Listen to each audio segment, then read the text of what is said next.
6 ಮಾರ್ಚ್ಗೆ Halageri police ಲಿಮಿಟಲ್ಲಿ Tungabhadra ನದಿಯಲ್ಲಿ ಒಂದು dead body ಸಿಕ್ಕಿತ್ತು, ಅನ್ನೋನ್ ಡೆಡ್ ಬಾಡಿ. ಆದ ನಂತರ ಇದು ಪೋಸ್ಟ್ ಮಾರ್ಟಮ್ ನಂತರ ಇದು ಮರ್ಡರ್ ಇದೆ ಈ ಥರ ರಿಪೋರ್ಟ್ ಬಂದಿತ್ತು. ಆದ ನಂತರ ಇದು ಈ ಡೆಡ್ ಬಾಡಿ ಸ್ವಾತಿ ರಮೇಶ್ ಬ್ಯಾಡಗಿ ಇತ್ತು, ಈ ಪತ್ತೆ ಆಗಿತ್ತು 11ನೇ ತಾರೀಕಿಗೆ. ಆದ ನಂತರ ಇಮಿಡಿಯೇಟ್ಲಿ 3 ಟೀಮ್ ಮಾಡಿ ಇದು ಟೆಕ್ನಿಕಲ್ ಅನಾಲಿಸಿಸ್, CDR ಅನಾಲಿಸಿಸ್ ಎಲ್ಲ ಮಾಡಿದೆ.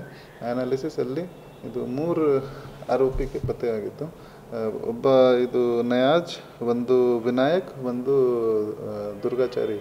ಈ 3 ಜನ 3ನೇ ತಾರೀಕಿಗೆ ಈ ಸ್ವಾತಿಗೆ ಇದು ರಾಣೆಬೆನ್ನೂರು ಕಡೆ ತಗೊಳ್ಳಿ ಮತ್ತು ಅಲ್ಲಿ ಮಾತಾಡಿದರು ಮತ್ತು ಕೆಲವು ವಿಷಯ ಬಗ್ಗೆ ಇದು ಇಶ್ಯೂ ಆಗಿತ್ತು.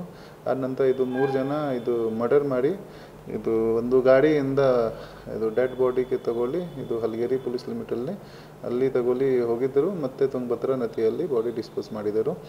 ಈಗ ಒಬ್ಬ ಆರೋಪಿ ನಯಾಜ್ ಪೊಲೀಸ್ಗೆ ಅರೆಸ್ಟ್ ಆಗಿದ್ದರು. ಇನ್ನಿಬ್ಬರು ಜನ ಅಬ್ಸ್ಕಾಂಡಿಂಗ್ ಇದ್ದಾರೆ. 2 ಟೀಮ್ ಮಾಡಿದೆ, ಅವನಿಗೆ ಬೇಗ ಅರೆಸ್ಟ್ ಮಾಡಿ ಜೈಲಿಗೆ ಕಳಿಸ್ತೇನೆ.